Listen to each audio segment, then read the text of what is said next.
बिस्मिल्लाहिर्रहमानिर्रहीम। अस्सलामुअलैकुम beautiful people YouTube family. आज हम बनाएंगे पालक और बट की रेसिपी।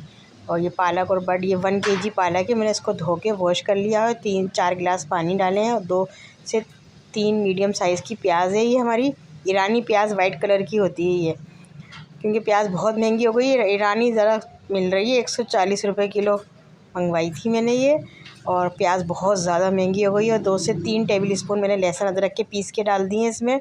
और 4 गिलास पानी है ये। और 1 केजी हमारी ये बट है। ये 8 मसाले हैं। पिसी हल्दी है 1 टीस्पून, और काली मिर्च है 1/2 टीस्पून, पिसा धनिया 2 टेबल स्पून, और पिसी मिर्च 2 टेबल स्पून, नमक 1 टेबल स्पून, और सालन के 2 चमचे डाले कुकिंग ऑयल के, और पिसा धनिया, पिसी मिर्चें, पिसी हल्दी, पिसा गरम मसाला डाला मैंने 1/2 टीस्पून, और कलौंजी डाली है। और ये हमारी पालक है 1 केजी। मैंने इसको काट के वॉश कर लिया, धो लिया अच्छे तरीके से। और 4 अदद हरी मिर्चें हैं। और ये हमारी सूखी मेथी है कसूरी। अगर आप चाहें तो सब्ज़ी वाले से भी मेथी लेके वो भी डाल सकते हैं। मैंने नहीं थी अवेलेबल तो मैंने सूखी मेथी अब डाल रही हूँ मैं इसमें, धो के वॉश करके। और ये 4 टेबल स्पून है ये सूखी मेथी, कसूरी मेथी। ये वीडियो मैं ख़ुद बना रही हूँ, इसके लिए माज़रत। और ये हमारी आधी से ज़्यादा हमारी, ये देखें, पकने के लिए रख दी थी मैंने। अब ये आधी से ज़्यादा गल गई है। अब मैं इसमें पालक, मेथी और हरी मिर्चें शामिल कर दूँगी।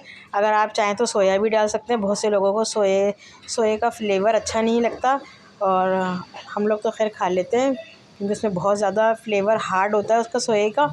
बहुत से लोग घबराते हैं खाते हुए। अगर चाहें तो सोया भी डाल सकते हैं। मैंने सिर्फ मेथी और ये 1 केजी पालक डाली है।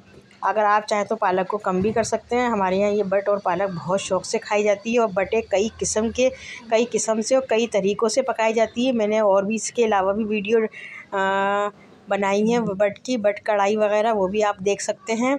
मैं लिंक डाल दूँगी उसका, ठीक है। और ये हमारी देखें गल रही है ये बट। अब मैं इसको भूनूँगी। अभी ढक के रख दूँगी तकरीबन 15 से 20 मिनट के लिए, ताकि बट और पालक और अच्छी तरीके से हमारी मिक्स हो जाए और गल जाए। आधे घंटे के बाद देखें अब मैं इसको भूनूँगी।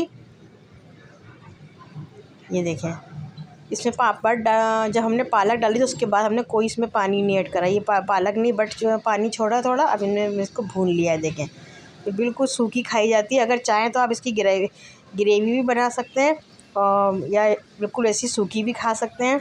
और ये चावलों के साथ, पराठे के साथ, पूरी के साथ और चपाती के साथ बहुत मज़े की लगती है, टेस्टी। और ये गाय की बट है ये। अगर बहुत से लोग भैंस की खाते हैं, होटलों में भैंस की खाई जाती है, हमारे यहाँ नहीं खाई जाती भैंस की, क्योंकि उसमें बहुत ज़्यादा हीक आती है। और मुझे उम्मीद है कि आपको पसंद आएगी हमारी बट और पालक की रेसिपी। इसी के साथ मुझे इजाज़त दीजिए, ढेर सारी दुआओं के साथ। अल्लाह हाफिज़।